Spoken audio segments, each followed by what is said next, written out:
Hi, my name is Dan Zeilinger, and I have been a world-traveling full-time trad jazz musician for the past 40 years. Some of my most memorable performances were on the lawn of the Edinburgh Castle, at Imperial Palace in Japan, as well as TV shows and commercials across the world. I've met many people during my career and have spent many hours on stage and off with these musicians, talking about jazz, life, and more. Some are touring musicians, some are theme park warriors, and some are casual musicians who play on the weekends with friends. I think they all have stories worthy of a movie script, and through these interviews, I'll be sharing them with you. Hi there, this is Dan Zeilinger with Trad Jazz Today. My next guest is somebody I spent many years in the trenches with, when I was still in the trenches for that matter. But we did so many gigs together, and we spent so much time together, that I think we know each other way better than we should. And that's my friend here, Mr. Tom Liston, who plays banjo, guitar, mandolin, trombone, tuba, steel drum, and he can probably hang wallpaper if you ask him. I can. Man of every talent, Mr. Tom Liston. Hi, Tom. Hey, Dan. It's really good to see you, buddy. You like that introduction?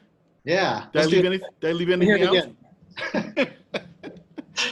So, ladies and gentlemen, my next guest is not a problem. You should know me better than that. Yeah, dude. Cyprus, huh? Yeah, Cyprus. You're born in Cyprus, California. Actually, I was born in San Pedro, but spent majority of my time in Cyprus, yeah. Well, you need to update all of your biographies because I do deep dives on all of my... You actually have a very limited digital footprint, my friend. Yeah, I've got my personal website. It's thomasliston.com. It's under construction, so that's all going to be going on there. But yeah, there's not a whole lot about my very early years. But gosh, I mean, just because I know you, I know the creds behind this man, and so I was really surprised when I started looking stuff up that they do mention bebop Bahama, bebop steel, whatever what's that called? Yeah, bebop Bahama. Yeah, and I helped with that album cover, but that's the only thing I can find and I know you've recorded on plenty of stuff. Yeah, just a mishmash of things here and there. And styles. Yeah, pretty much. And I've added a few instruments, by the way, throughout the years. Well, we'll get to that. But right now, I want to hear about your parents, because I know, but our general listening public may not know that you come from a very talented family. Yeah, both sides, actually. Let's see, I guess I'll start with my dad's side. So my dad passed away 2 years ago at the age of 96, which is great, long life, amazing man. So he was a piano tuner technician by trade, as was his father. And my dad also sang like was classically trained, was as a tenor, beautiful voice. And his father played some instruments. And then on my mom's side, my mom's dad, my grandpa, who passed away when I was 1, so I don't remember him. He was a professional musician and composer, kind of like Bill, my brother. He played all the reed instruments, did composing from the late 20s through the 50s.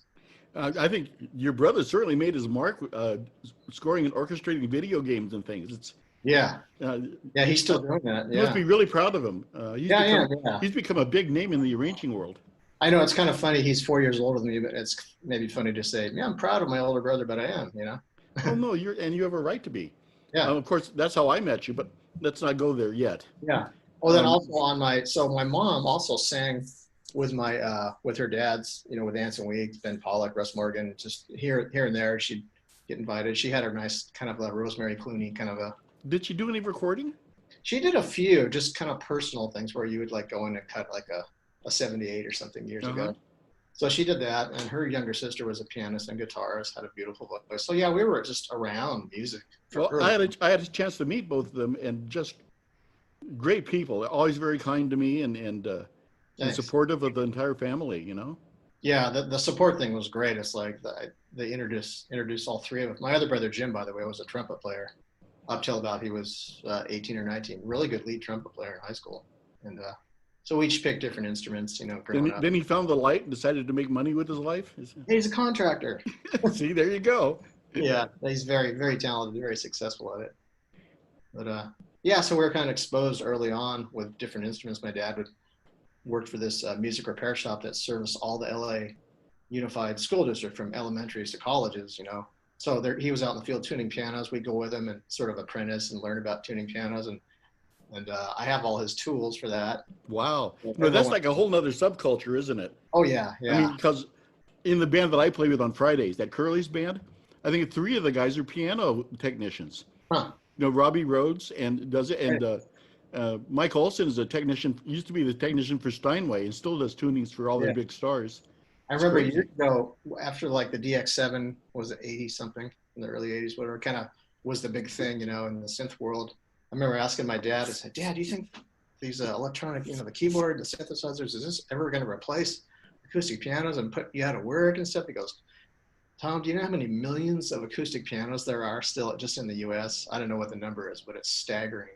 So, do you do tuning? Not just on my own. I have my aunt's a little upright that I inherited after she passed away.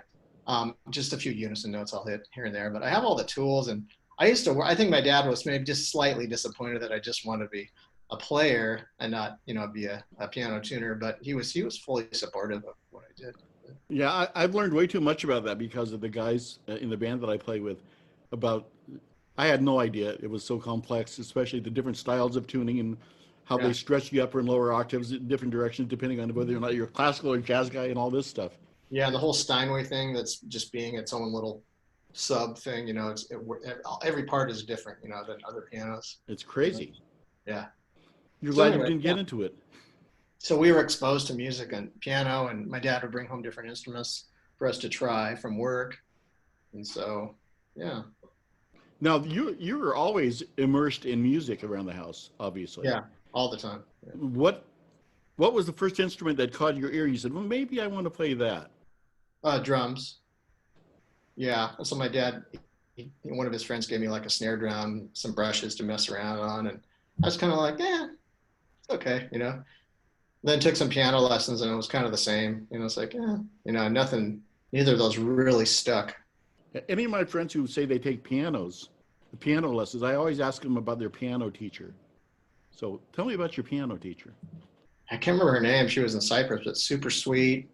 And I remember they did a recital, and I decided I didn't want to perform at the recital. I was really young. I just kind of wasn't into it. I was just doing it, and it didn't stick with me. Between you and I, you were always a brat. Yeah, I know. I still am. Brat pack. But you can see that. I mean, I can see it. I met you as an adult, of course, but I can imagine what you were like as a kid. I'm so glad I wasn't your father. You Yeah, must have been a holy terror. of the three of us, I mean, we never got into anything serious, any trouble like that. My mom says, "You guys we're so grateful you didn't get involved in drugs or anything like that." But yeah, I was probably the most mischievous of the three of us, easily. Bill being the least mischievous, and then Jim, and then myself. Okay, so we go from this to when did you start picking up wind instruments? So Bill had already started playing on our grandfather's like clarinet and alto sax. I think it was a Selmer alto. I can't remember probably a buffet clarinet or something, and then a tenor, and then I think Jim decided on trumpet. So I couldn't play the same instruments, and I wanted to play a wind instrument. So my dad brought home a trombone, just beat up, you know. And I was really young. I couldn't reach seventh position, that kind of thing, you know. But How old were you? third or fourth grade, I think. Yeah, and it just stuck with me, and I was really bad at first, but really liked the instrument. I think it was that mid-rangey kind of sound that sort of drew. That tenor voice, yeah. Yeah. So I just kind of, you know, then I started playing, and I found myself practicing a lot more than all my friends were playing whatever instruments. I had a friend who played clarinet, a couple of friends who played trumpet, and it was kind of like they just kind of stayed, you know. I didn't at the time I didn't notice, but I always really liked, I want to get good at this kind of thing, you know. So I just really worked on it. Who was your elementary band director? Oh, elementary. It was in Cyprus. It was Arnold Elementary. I can't remember her name. I remember everybody passed that, but I can't remember. No, that's okay. I I was didn't just think curious. about that. Yeah. As I'm going through my head, I can't remember. I can remember my junior high band director, but there was a guy during the summer. There was one guy who used to do the entire district for that junior high Yeah. level. We were Oh, go ahead. No, I'm just saying I can't remember his name. Anyway. I was going to say regarding that, I was super fortunate because it was the very first year our elementary school had any kind of a band program. I transferred from another school in Cyprus. I think it was Jefferson Elementary. Transferred when we moved like a mile away and transferred to Arnold. And it was like the very first year that the school did this program. It was a very small band. It was like 2 trombones, 2 trumpets, a clarinet, a couple flutes, drum, tuba, something like that. But if it weren't for that, I'm thinking, man, maybe I wouldn't, it's hard to say what would have Yeah. happened, I was remembering in my elementary program, they actually used to take half of our lunch break in order to go on stage and rehearse with the band guy. Ah, So you only like a half an hour a day type of thing. It was really strange. Anyway, yeah. and so then we go into junior high. And who is your junior high director? Let's see. So junior high was Lexington Junior High, which is right next door to Arnold in Cyprus. So the director was his very first year teaching. His name was Mark Lowry. Sure. Mark? Bassoon player. Yeah. Oh, really good bassoonist. Yeah. I ran into him at SeaWorld when we were playing there. Do you remember? I think, I don't know. I used to play at the junior colleges in orchestra pits with him for Yeah. musicals. Yeah. I think you and I and Jimmy were playing at SeaWorld and I hear this voice. I hear everyone say, Tommy Liston, and I'd recognize him, Mark, And then I ran into him at Disneyland just maybe 2 years ago playing, out there. He comes up and he looked a little bit different, so I didn't recognize him at first. So it was good to see him, but he was great. He's a big mover and shaker in the SCSBOA in the marching band community. Is he? Okay. Those kind of things. So, or has been in the past. I don't know if he still is. Maybe he lives, I don't know if he's down south. He was in Oceanside for a long time. Yeah, great guy, but he was very supportive, and so that was a really good experience having him. It was tough for him because it was his very first year, so he just got tormented by, a lot of the, how it is in band, Dan. Oh God, yes. Most of the people are in there just for the heck of it, and just like Well, that's where your friends are. Throwing pencils in the ceiling to see if they stick. God. Did you guys do that too? Switching instruments when we had a substitute teacher. Well, I'm just saying at the ceiling of my junior high school, it was like a forest of pencils. But anyway. Yeah, I may have done it a couple times, but oh, maybe. Yeah, subs. Got it. I know. Of course, now that I'm teaching, I was teaching school for a long time. I feel sorry for subs now. Some of the trombone players, three or four or five of them that I met back then, we're still friends, sort of through Facebook, and we're in the section from junior high all the way through high school, and we keep in touch a fair amount. It's pretty cool. That is neat. You find out that your musical friendships, much like yours and mine, and all these, everybody looks at the list of people I've interviewed. They go, "You don't know all those people." It's just, this is the business. Yeah. And you especially when you're doing casuals, like you and I have done all of our lives, you meet a lot of people. Sure. And I remember them all. I hold my friendships very, very cherished. And you have a very good memory just watching these interviews you've done. You'll bring up people's names and like, oh my gosh. I can't remember changes that saved my life, but I can remember names. Yeah, that's funny. I was gonna just bring up. So I remember one point in junior high. So I started at 7th grade, went in trombone. I was kind of in the middle, as far as maybe talent wise, and by the time I was like in 8th grade, was progressing a lot. And then 9th grade, I remember you mentioned the SCSBOA. I auditioned for the honor band and made it. And I thought, oh, this is great. I've arrived, blah, blah, blah. Here I am not having a clue. Thought I was kind of the, what. And so I get in this band. I think there was like 9 trombones in the section. I was like easily number 9. There's overall in the whole band, it was really like very eye-opening thinking, okay, there's a lot better musicians than myself. This is like, slow down. You're not as good as you think you are, So that was actually kind of a good experience because I learned that, oh my gosh, there's some 7th and 8th graders in this band who were phenomenal back then. It's funny, coming up, my son was like the only trumpet player in his elementary band, and one of the few trumpet players in his junior high band. And when he finally got to a band where there was more than 2 trumpet players, he wasn't used to not being the guy, not being the ish. Right, right.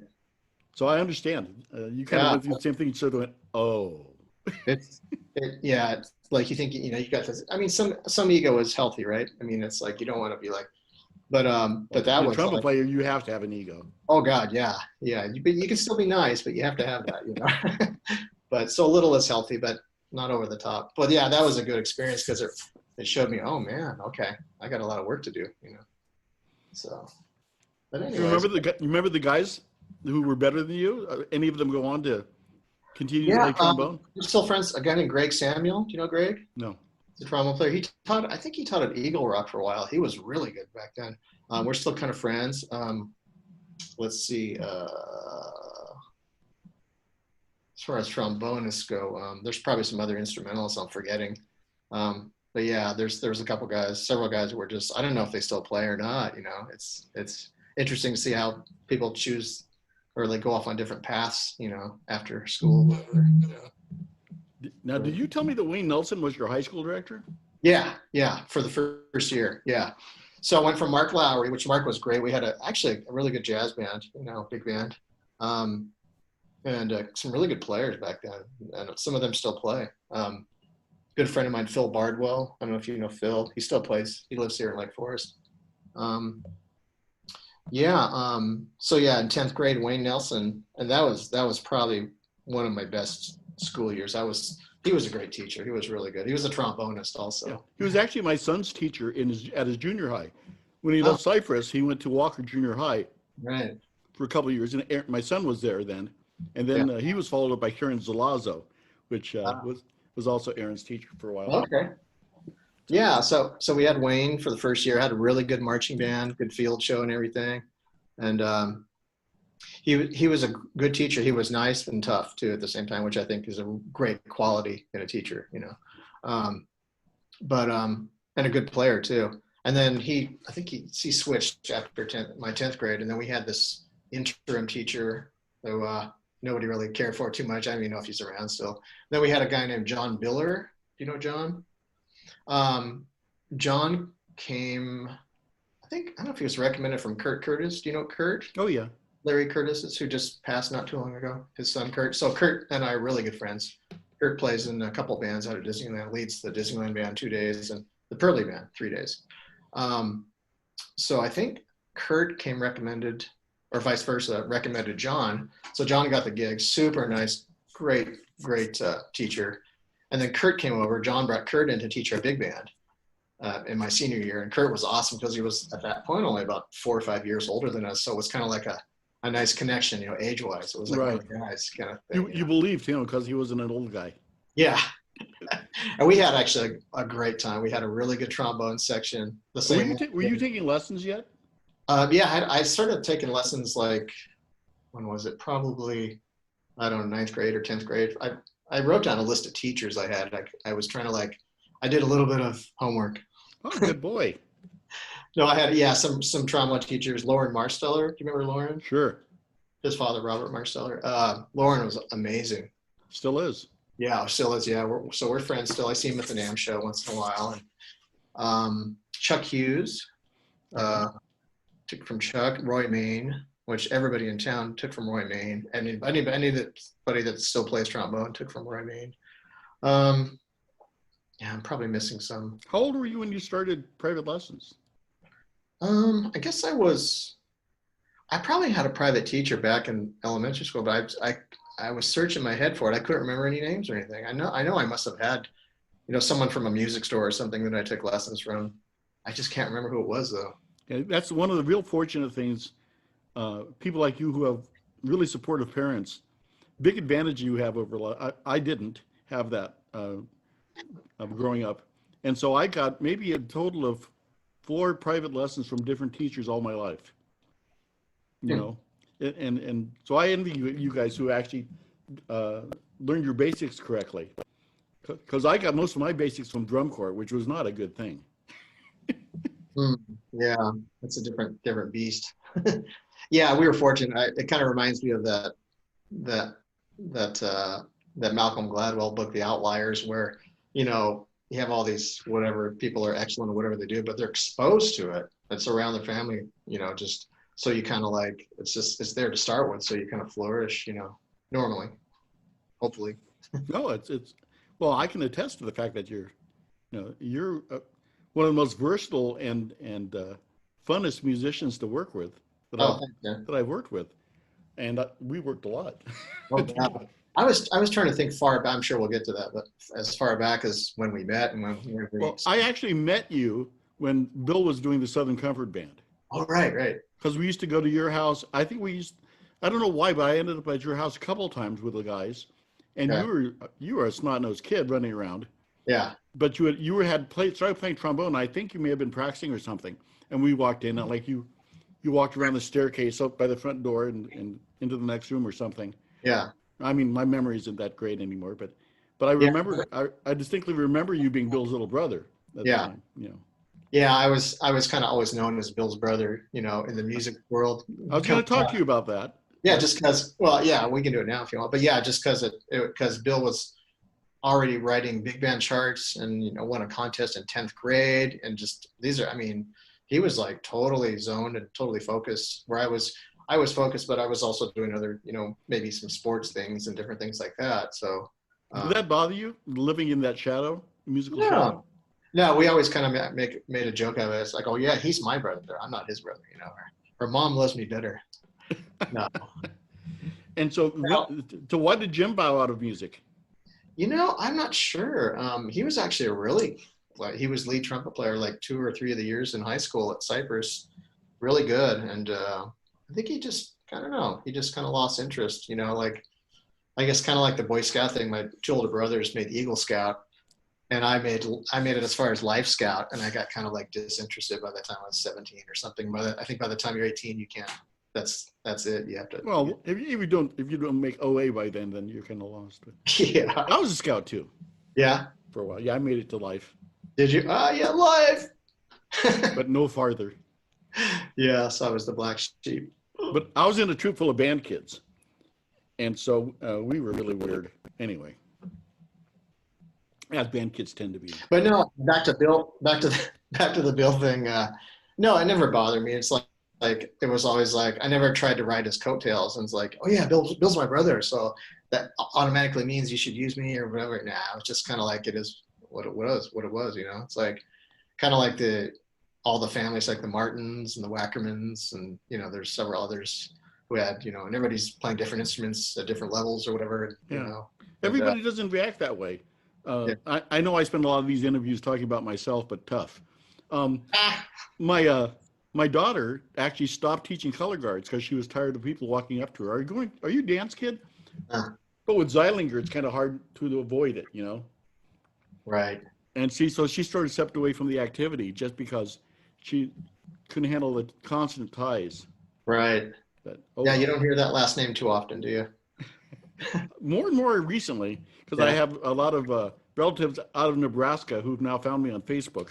But it reminds me of my bass player friend Anders Swanson, which is, you don't hear the name Anders too much. I remember years ago we were standing around, hey, do you know Anders? And someone says, which one? Okay. It's like, really? Like Zeilinger, which one? Okay. Yeah, well, there are a few of us around, unfortunately. Yeah. But, my older brother still lives in Signal Hill. Okay. But anyway, so that takes us all the way up until which college? Where did you go to college first? I went to Golden West and did some, just rehearsal. Well, actually, I went to Cypress College and took some general ed, and then Golden West at the same time just did some rehearsal band stuff under Kubis when he was there. But there's a little slot back there, so I don't know if you want, as far as sure, go ahead. The whole Dixieland thing, you mentioned Southern Comfort. So I started playing banjo my senior year of high school, just messing around on a tenor banjo. Was that your second instrument? Was, yeah. Okay. Yeah, so there's a little bit of a gap, or I guess we can go back, whatever. Oh, sure. Yeah, so that's kind of when I started banjo then, but and just kind of messing around on it, and yeah, it was pretty fun. By the way, I have no time limitations on this interview. Oh, okay. I have a couple hours before I end up with Andre, so. You may need a couple experts to recover. Oh, I think so. I'm after him especially, but I have one of Andre's banjos actually here somewhere. Let's see. Is he still playing? If you can see it there in the back. Oh, there it is. Yeah, that's his one of his nice boxes he sold me a couple of years ago. Yeah, he's still playing. He's I think he got another like a national plectrum guitar recently. He's really digging. He's been playing. Yeah. I can't wait to talk to him. But right now I'm talking to you. Yep. Um, so okay, so when I met you, and when we started hanging out a lot, Ziggy, Jim Ziegler was talking about the fact that I designed his business cards in his Hmm. for his album. I kind of did the same thing for you. I remember my business card I designed for you. Yeah, I remember that. Yeah, you're a guy of a lot of talents, writing and anything art related. It was like you could just it seems like it came really easily to you, right? Am I right? My older brother is a graphic artist. I mean, or actually, he just retired from that business, and now he's an author. Yeah. But we were kind of my whole family's kind of a Renaissance family. My mom painted in oils and sang in the choir, and Yeah. we just didn't know it wasn't normal. So Yeah, I remember, yeah, you doing cards, and it was like, and if I remember correctly, you never really wanted any money for or too no, much for doing that but I stuff. but I want to talk to you about that. No, I mean Yeah. Hold on. now in You got change retrospect, for one? You got change for a one? but no, it's something I enjoyed doing, and as you know, you used to call me up just for ideas for things.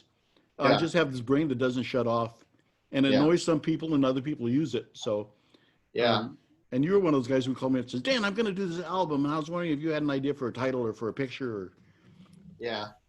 You were always good at coming up with like five or six, like, hey, I need an album title for my steel drum thing. I'm thinking about calling it Island Voyage, and you would come up, bam, bam, bam, like five or six. And maybe they weren't all like ones I would use, but one of them was actually would really stand out, and I could, hey, that's a great one.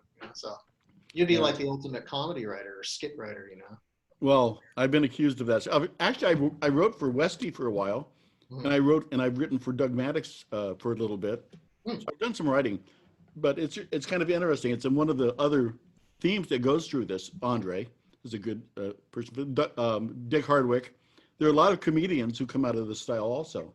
Yeah, for sure. Yeah, I remember meeting Dick Hardwick. The first time I played with him was on the Queen Mary back in the 80s, like mid 80s. We had a little four-piece band out there. John Hancock, remember John? Oh God, yes. John passed away a while ago.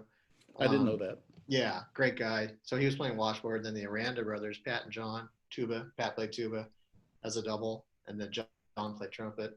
And we had this gig, 6 days a week in the Queen Mary. And I remember I was thinking about this the other day for some reason. I remember Dick subbed for John because John and Dick were friends via Denny. John and Denny worked at Sergeant Preston's at the Disney Hotel for like 9 or 10 years.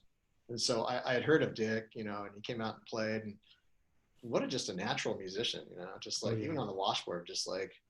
But I remember a real important. We were playing, and Dick was singing a song, and I was playing tenor banjo, and I was playing really loud, and he just during the song he just kind of put his hand on the strings a little bit and smiled at me, and then I didn't think much of it, and then I go, oh God, there's a vocal going on. It's not all about the banjo, it's like a group. So I said, if you don't mind, keep doing that all day long if I start playing too loud. So he would do it off and on, but that was a real important lesson that I graciously learned from him. And he was very nice about it. Yeah, it was kind of funny. I was talking to because I interviewed Dick also that he and his brother Denny and Doug Maddox for a while were all doing the same routine. Right. They're all doing the same 10 minutes of shtick, and it was just so funny because you would do gigs with them individually, and they would launch into the exact same routine. Right. I always found that really interesting. Yeah, they're all kind of like using a lot of Dick's material borrowed Right. off of them. It worked. And well, they all have that same Southern accent, and it kind of Right. works. Yeah, for sure. Yeah, but Dick was a really good drummer too. Oh yeah. Very fun. Last time I saw him socially was at Steamers. We were both there to see Matt Johnson, Mm. and talking about good drummers, he's okay. Yeah, Matt's a good. He subs with us at the park here and there. Yeah, Yep, yep, yep. that's fun to play with. Did you ever get talked into doing that Pix Harmonics show? No, I didn't. Oh, No. just because Matt did that a few times, I know. Yeah, Matt. I think Katie was doing it like Katie, 5 days, yeah. maybe. And then Uh, something I mentioned on a few of my interviews, but the mallet player Ryan Langston is actually my son's drum coach at Orange Lutheran. oh, okay. So it's kind of this really strange little small world we live in. Yeah, it was sad that show ended. I think it only went like a year or something like that. Yeah, that was a great show. I mean, I saw recordings, but I didn't see it in person. Just couldn't. We were always working at the same time at the park. So Yeah. yeah, so So now we started. I write up I write up sheets on everybody and sort of research it. And uh your footprint was very small. But I wrote down here, gigs, gigs, gigs, gigs, gigs, gigs, gigs. That's it. End of interview. Well, we did a long stretch at the LA Fair Yeah. together. Yeah. So is that where we first started playing, or was I it? think that's the first time you and I started playing together. Okay. I think. Yeah, we did a lot of years there, right? Yeah. As a four piece, that's a long gig. It was great because it was always at September when the summer was kind of over and there was always this 3 or 4 weeks of steady work. But a quartet like that, of course, I did the same thing at Knott's. But the quartet like that is just a chop builder Oh God, yeah. because you don't have any time. Everybody has to solo. Right. Everybody has to be able to support the rest of the group at any given time. It's a hard gig. It really is, especially if there's no drums, It's like, the tuba and the banjo player just constantly working, they're our butts off. And then yeah, but you're right, it is a good chop builder, Dan. But when we had tamburi, of course. Oh, John, yeah. That's right, I Mike. still talk to John. Huh? I still see John. He lives out in Vegas, he and his wife. Yeah, I've only talked to him online, but Yeah. He'd be a fun guy to interview for you. yeah, I'm trying to line that up. Everybody you can possibly think of that I've crossed paths with, I'm trying to line up. Sure. Yeah. There's some big names in my world Mhm. that I haven't been able to get. Larry Wright, Brian Shaw, Evan Christopher. Mhm. It's just hard to get them. They're so busy. Even now, when none of us are busy, they Right. seem to still be busy. But Yeah. Yeah, there's things going on, but yeah, I mean, I was looking forward to this for sure, oh well, golly, Still am. I never take you seriously. No, we were Ziggy and I were talking about SeaWorld, of course, Yeah. and particularly about you and mocha lattes. Yeah, yeah. You gotta watch out for those, man. Those And are a your window. Those are a window roller downer on the way home. and your daily phone call every time we pass San Onofre. I mean, I remember all this stuff. Yeah, that's right. And we used to meet at Cross Dress for Less and All right, right, yeah. Ross for Less, ladies and gentlemen. Yeah, that was a pretty fun gig. I mean, it was, yeah. If you don't mind getting up at 5 o'clock in the morning. Yeah, the drive, obviously, and the price of gas, but the playing part was a fun theme park to play at. And yeah. Remember my Volvo that smelled like gas the entire trip? Yeah. I remember Jim just being like sleepy all the time. We were always like keeping an eye on him driving, make sure he was like, Jim, you awake? Yeah. Weigh your meat. Yeah, weigh your meat. Yeah, I still use that line. So, ladies and gentlemen, just for those of you who don't know Tom and I that well, or especially not he and I together that well, we spent, 3 years, 4 years? At least three. SeaWorld San Diego. Yeah, like 3 days a week, I guess? But we all lived up here Yeah. in Orange County. So we would meet, because I think we had a 9 a.m. downbeat, maybe 8. Yeah, I think it was 9. Yeah. We were there for the national anthem. Right, they did the national anthem when the park opened. Yeah. That was kind of cool. Different. It was interesting. Yeah. That was the rough shift. Of course, I went on to do 0 periods at high school as a teacher, so I was all primed and ready to get up at that time because of you. But what about the sand dabs? Want to talk about that? I still have pictures. Do you? And of the German band. We were originally down at SeaWorld as a quartet, right? I think it was a trio always, wasn't it? Just Ziggy, you and me. Yeah. So tuba, banjo, and trumpet. And for a while there, I was strapping on my cornet too. I remember that, yeah. And I would do duets with myself on Undecided, among other things. And of course, Jim Ziegler, excellent trumpet player. And Tom would be playing, except when it came to be October. And all of a sudden, we turned into a German band. Yeah. I think I played baritone horn or euphonium, right? You played baritone? Yeah. If you remember right, I actually wrote a trio brass choir book for Christmas once. Right. Which turned out to be ridiculously difficult. Yeah. That was fun. We wore those faux lederhosen, with like green shorts and suspenders. And I think I went to Goodwill and found like a German hat. It was like, but it was fun. And then do you remember the one summer, I think we did Mondays where I was doing the 5 days on steel drums with Frank. I jumped into that back in the mid-90s. And then I think on Mondays we were doing a surf band, right? We were doing sand dabs, and that was a quartet. because we had John on drums for that. I thought it was just you and I and John, just a trio, maybe. Well, let me think. Yeah, I think you're right. We ended up playing a lot of Django tunes in surf style. Remember that? Well, just playing whatever we could We think played like of. Mabel. We played Dixie tunes in surf style. Yeah, it was just like, and it worked. We just kind of made it work, And then we did like a third shift. Well, I guess your second shift, my third that day. We do like sort of a quasi Dixieland. It was like tuba washboard. Penguin I dance. think you played some cornet on that too, maybe, didn't you? Yeah. Yeah. Yeah. Yeah. Like I said, we learned the penguin dance. Talk about mouthpiece change in sizes. It's like, well, I found out that wasn't as hard for me as it was from going like to trombone to trumpet. I used to do that in my Cuban band, and that was really difficult because my embouchure would tend to slip into either mouthpiece. Yeah. When I changed that small, but from tuba to trumpet, they were distinctly different, obviously.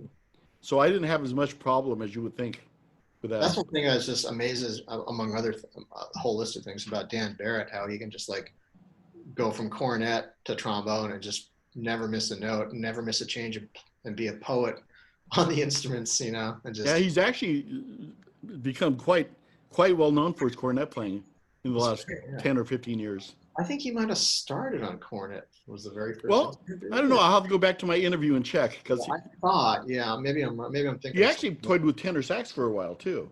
Yeah, I heard him play tenor one time on one of the breaks at Disney. It's like, wow, nice tone, But what would you expect from Dan? I know. It makes you want to beat him up. Yeah, that guy. So do you still play any trumpet at all? Only when I teach. Yeah. I went through some pretty serious problems with my teeth. Oh. When I was playing with the 10th Avenue Jazz Band and Hot Frogs Jazz Band. And I actually, and I've made this public on one of my other interviews, I actually have complete dentures now, which makes trumpet really difficult. Although I can make it through an hour lesson with a student, but I can't do a gig on them anymore. It's just too much hassle. Oh. And, but I've been playing tuba the past 15, 20 years with the dentures. So. Okay. Yeah, I think when we first met, you were playing probably just trumpet, more like like a lead thing, like OCC in different places and Latin bands and little big bands and all those, Yeah, it's really funny. A lot of the people who know me from back then still have a hard time wrapping their head around the fact that I make my living as a tuba player. In fact, a lot of the tuba players kind of see me as in my mind, they see me as an imposter. Right. Yeah. How dare you? Huh? How dare you switch? Well, I've interviewed a bunch of them. I interviewed Mike Murray and John Brand and. Oh yeah, I saw one with Mike. That was really good. And John Van Houten, I just interviewed because he and I met on the Dixie Band actually. Yeah. Originally, but and all of them are sort of going. I remember when I really liked your trumpet playing. And I went, oh, I did too, but I couldn't pay the bills with it. It was good to see that one with Mike. We used to do gigs together years ago. We entered that Southern Cover contest and got runner-up or something. I don't remember what it was, but I remember going to a rehearsal at his house in Westchester, I guess it was. His dad, George, trumpet player, I think, and his grandfather, Papa Jack. Yeah. Have him come out with a trombone. It's a Dixieland. Yeah, play a few tunes, and at the time I was like, I didn't know. It's like, to me, it was like, who are these guys? It was like, whatever, it's like it was like classic jazz history right there, Alton Purnell, pianist. He was there playing a couple tunes with a band. It's like, I didn't know who these guys were. So looking back, it's like, man, I'm glad I got to at least play a little bit with them. Oh, I know. One of the things this show has kind of done, my son is kind of producing this and arranging the scheduling and things. And, when it's your dad or when it's your relatives, you sort of, that's what they always did. Then you start seeing the list of people and his wife. And I can't believe the people you know. I said, I'm just old and I've been in the same area for a long time. You just meet everybody, Yeah, that's true. Yeah, and you've traveled and played way more than I have. I've only done a handful of festivals. No, that was just because I needed the work. Yeah. I mean, you've really done well by yourself with as much time as you've been done subbing at the park. And there are these guys that I've talked to that have been at the park almost all their career. Yeah. And I envy that because I could have stayed home with my kids and, bought a house and. Right. And so that's really kind of a neat thing. And I was just never able to do that, you know. Yeah. I So, thought I had eyes for doing that when I was a lot younger, actually, not so much now, you you mean know. traveling or the park? The park, yeah. Yeah. I thought in my 20s, because I remember going there. Well, even before that, I remember.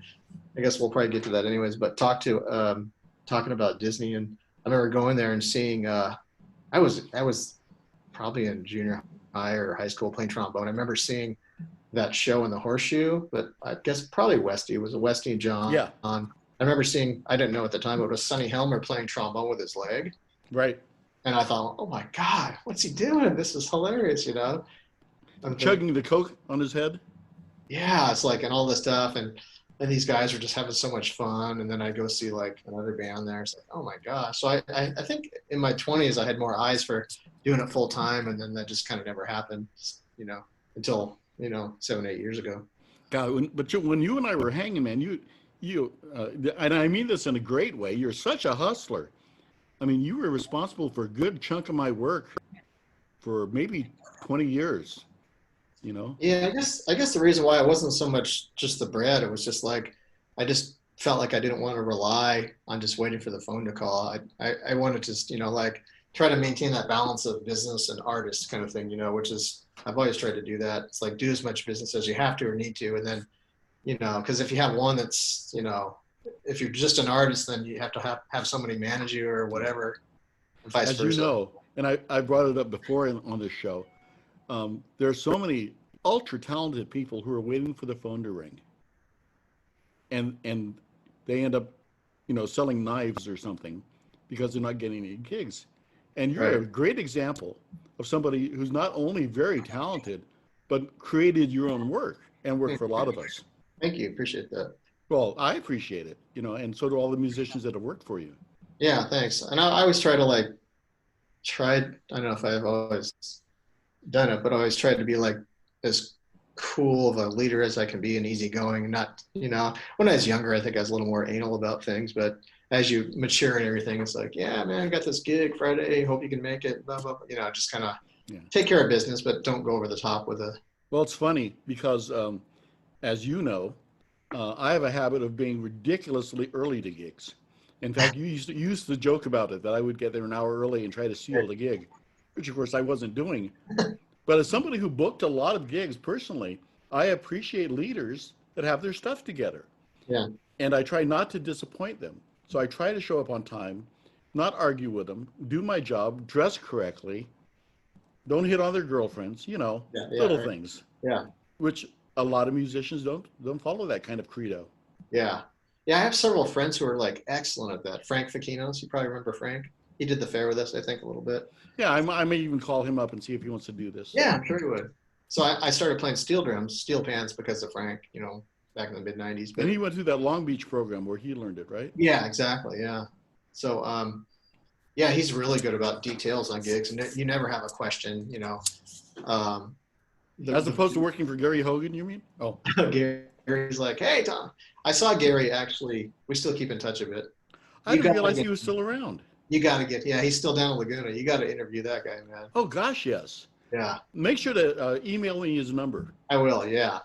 He's pretty accessible. I'm sure he'd love to do it. He's still the same funny. All right, Danny. God. Yeah.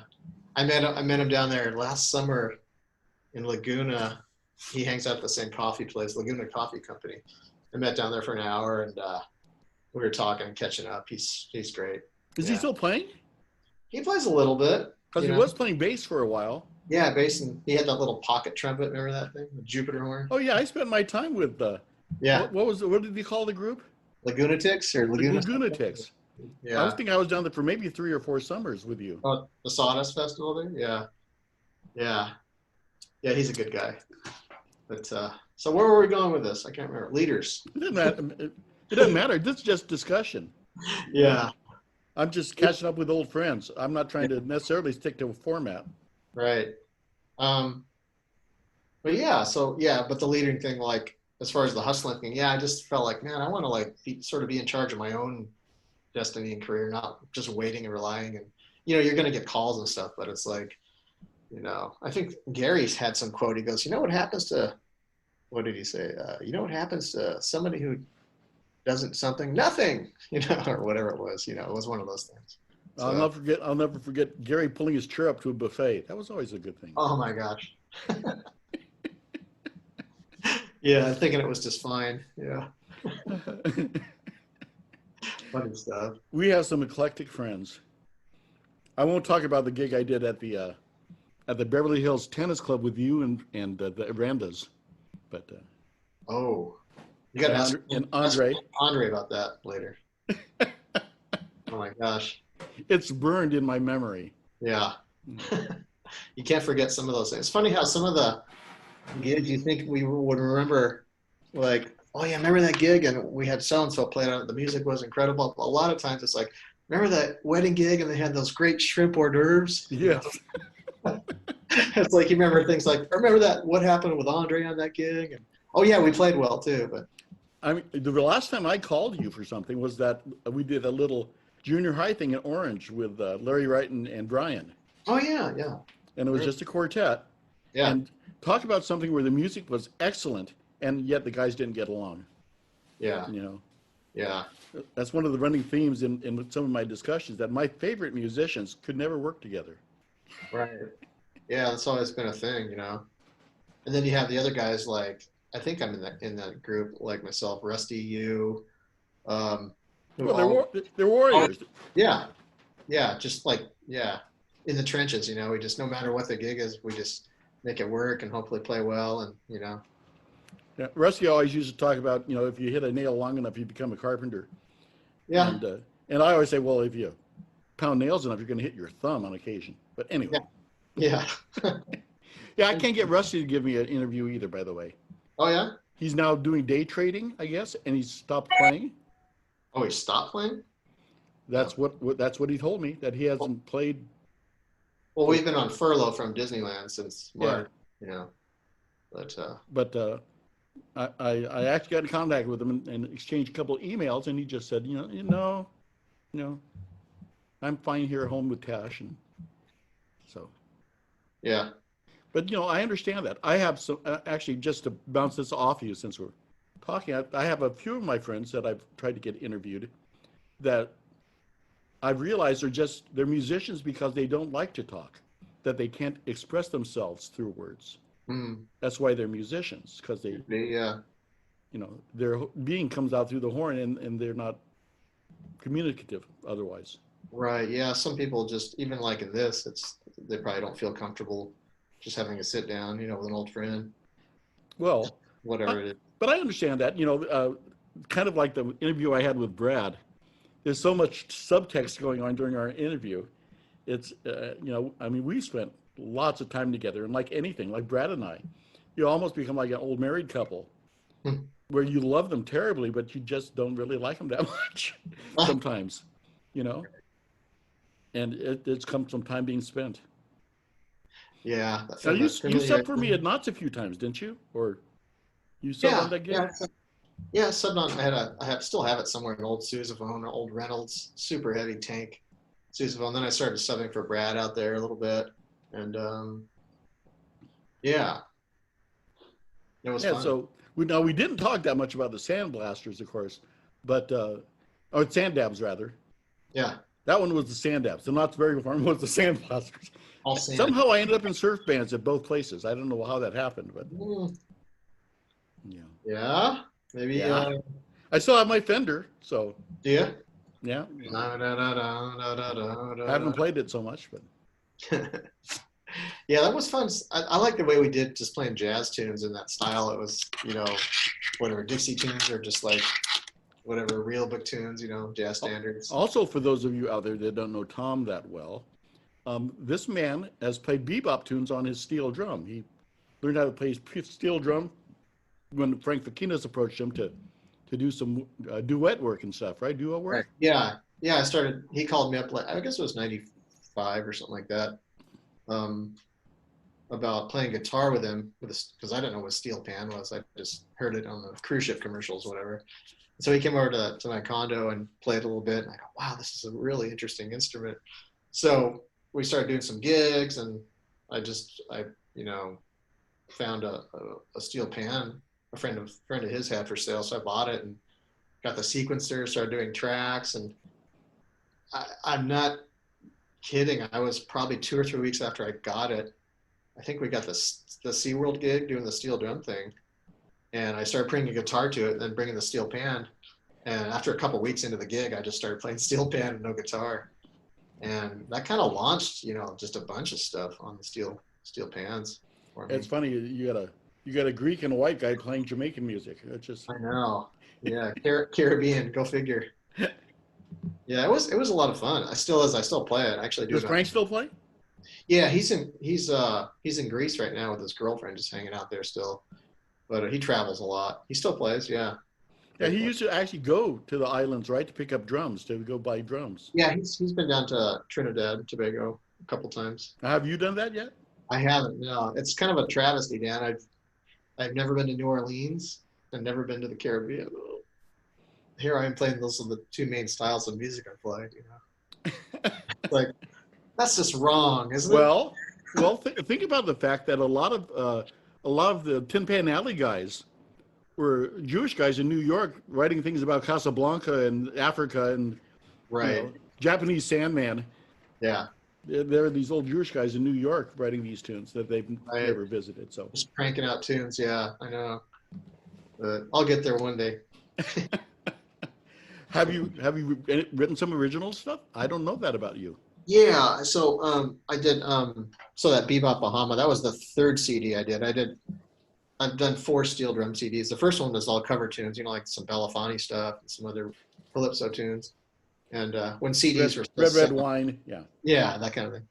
And then the second I did a Christmas CD, and this was back in early 2000, 99 or 2000, when CDs were still selling really well, and you could fund your next project with the first project, and then make a little money on gigs. It was pretty cool and be creative at the same time. And then did this Bebop Bahama CD, which are all cover tunes except one original. I had some good players on it. Chris Wabish, my partner on that one, played drums, and I played the pans. Dave Stone played some bass. Larry Steen. Larry It was going to come on later. Oh, okay. Larry Coons played a couple really beautiful solos. And Atkinson played some vibes on it. So, and then the last CD was all originals that I did, all steel drum originals. And yeah, one of the songs on that CD got used in a movie about 10 years ago, just kind of by happenstance, There's a Jennifer Lopez movie. Got a call from CBS, hey, we want to use your song as a background thing, and sure, So that was pretty cool. I'm still making some royalties, so that kind of like got me into the spot. It's like, hey, wait a sec, I can be creative and then make money too, and make future money, another slice of the pie. So I started thinking of those terms more of also being creative, but generating income too. So it's not all about the money, but I mean, you can't do this without making money, right? I mean, it's kind of a fact. At least you hope. Yeah. Or you'd want to, make a little bit. Well, I learned, actually it was when we were doing SeaWorld. If you remember, I was doing SeaWorld like 3 days a week or 4 days a week. And then I would go do the Wild Animal Park with Bill Denzel. Right. Yeah, you were working like every day. And then I worked Wednesday nights with Phil Andreen in Pasadena. Right. So I was doing 7 days a week, driving those distances, trying to make enough money that I would have some left in the bank, and it didn't work. My health deteriorated faster than my wallet. Yeah, it's tough when you're working every day. I had a couple summers like that on steel drums where this is going to be great. I did the Ritz-Carlton down at Dana Point 7 days a week at the pool, and a week into the gig, I realized I need a day off. At least the scenery was good. Oh, it was great. You just realize you need a day off. You need time off. You can't just like pound. Can you? That's funny. I remember that the animal park that you mentioned, that gig was like Thursday through Sunday, right? Yeah. And Bill Westy, is it Eddie and you? No, Flip. Right.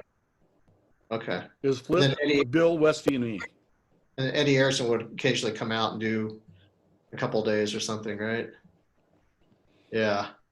Yeah, I was, because I talked to Flip earlier. I did an interview with Flip, and we were talking about the fact that we probably played 10 minutes for an hour set, because the rest of it was Westy telling stories and all three of us trying to crack each other up.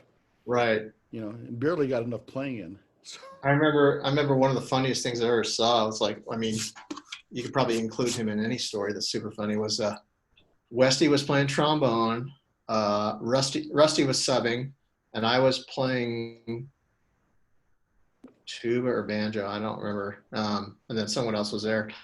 And at one point, we were playing a song, and we didn't know, but Westy he was playing trombone. He had taken a whole bottle of water and poured it down the mouthpiece into the trombone, and then he started playing, and then his solo, and then the water was like shooting out. I've never seen Rusty fall apart and just lose it.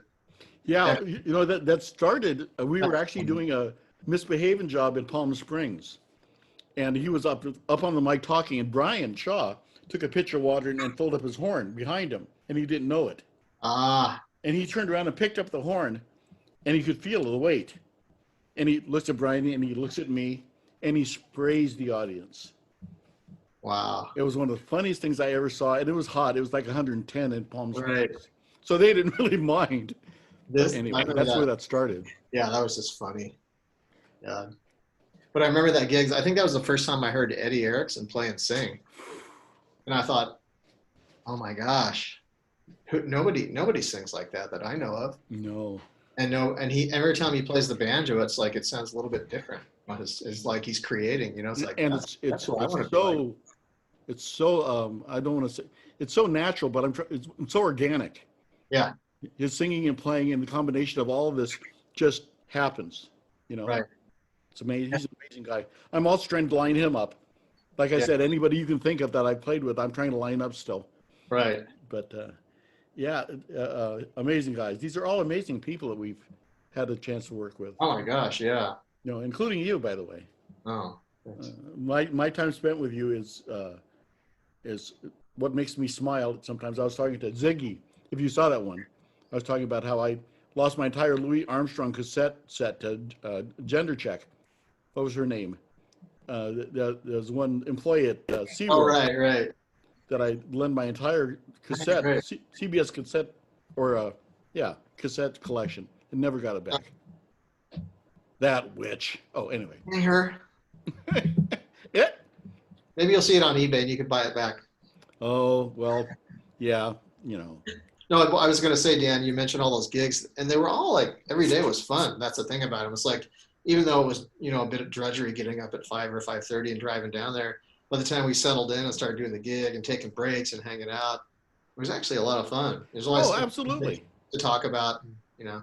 For lunch, we could have starch on starch with starch and a side of starch. Yeah, it was great. Hold the start. Yeah, that was fun. And plus the climate was so fun down there. The weather was great in summer down there. The fair, was a little bit more. The hard one was when we did Burbank Fair. Oh, right. Yeah. You remember that one? Yeah. Because that's when we started wearing those water weenies around our neck and Oh, right. Yeah. putting ice under our hats. And Yeah, that was hot. Yeah. it was on asphalt. Yeah, wearing shorts. You should see Dan Zeiling in her shorts, everybody. Oh, yeah. But it was kind of the good call, short sleeve shirts and shorts. It's like, okay, it's not traditional, but it's comfortable. But that was my hardest memory of hot. I mean, I've had a couple like that, but that one was just unbelievable. So we melted. Do you remember what year you started playing at like Knott's Berry Farm? Was it like mid 80s or early 80s? Well, the Southern Comfort Band happened in the 80s, and literally in 1980. Okay. 80 and 81. So I think it was after, I think Knott's happened after that. Kind of Misbehaving and Knott's and all that stuff kind of all hit at the same time. The reason why I was asking, because I was thinking the other day about how at one point everybody was doing gigs. There was like a band at Shoreline Village, Knott's Berry Farm. We were playing on the Queen Mary. And there was all these brunch gigs. The Ruben E. Lee down in when it was still there. With Jimmy. Jimmy Turner, Jeff Walker, and those guys. Yeah, everybody was like subbing for everybody. There was this plethora of like theme park gigs going on, Magic Mountain gigs, plus casuals and pickups. Yeah. Right. Yeah. So, but things change. Obviously throughout. Well, the musicians are expensive. Yeah. And if you want them every day, then all of a sudden you kick in health benefits and dental and Yeah. I mean all those things kick in eventually. Right. But it's just a different time, you know. And now they have animatronics for a lot of the stuff we were doing. Yeah, yeah. That's funny. You know, I've been playing at Disneyland full time now with benefits and all that for a little over 7 years, and I didn't really expect to do that at first. I was just kind of getting back on the system. I talked to Rusty and remember talking a couple of people via Stan Freeze. Stan was actually really instrumental in about getting me back on the on the system actually, as he has been helpful for thousands of people, you know. So, but yeah, it's worked out really well. It was at a time where things were kind of slow in the steel drum world, like maybe 10 years ago or something, and you know, it's just like I was like, hey, you know, I'm gonna revisit this because I really miss playing, you know, Well, that genre. even as much as the people who've been at the park for a long time like to complain about the park, they've really done some phenomenal things for several people. Katie being one of them. Sure. You know, the fact that they kept her employed and she went through all that trouble, Right. and then all of a sudden she was rehired and all those benefits kicked back in. And I like Disney, although I've never gotten to work for you on a long-term basis. Hmm. I really respect the company as far as how they treat their musicians. Yeah. I understand bottom line, and I understand, you know, the cuts they've had to make to keep things going, but they've Yeah. always had live music, you know, Yeah. in Hopefully some we'll get aspect. back. I didn't like it when they replaced the Disneyland band, but you know, what can you do? Was that you or Yeah. me? Okay. I think that was you.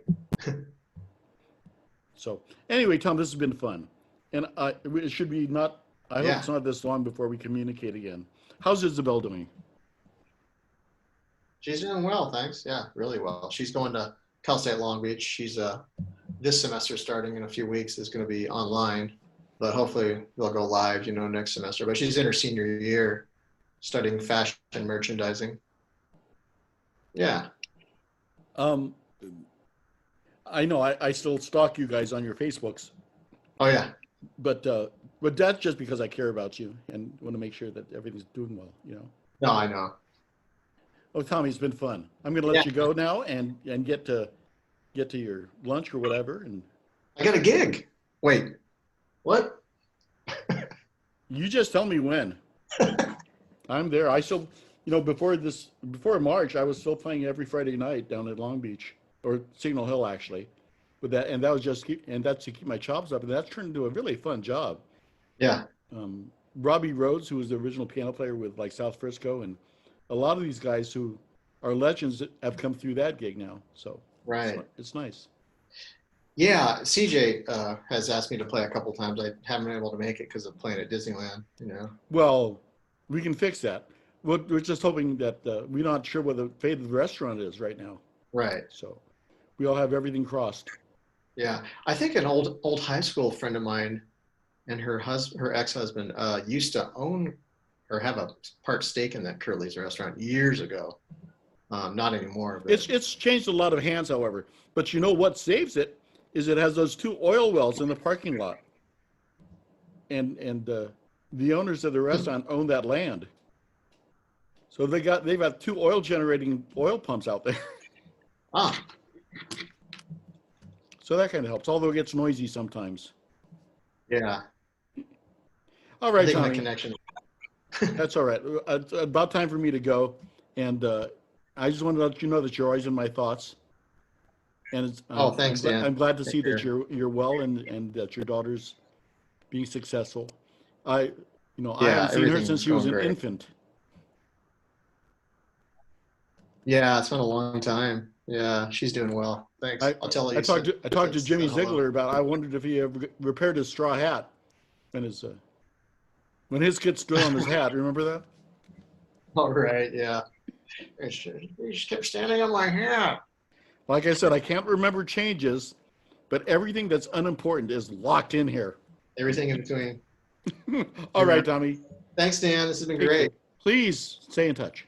I will. All right. Bye-bye. All right, buddy. See ya. Thank you for watching Trad Jazz today. Dan shows new interviews every Monday, Wednesday, and Friday. Make sure to check out the archive of past shows, and please give us a thumbs up when you subscribe to the channel. Bye!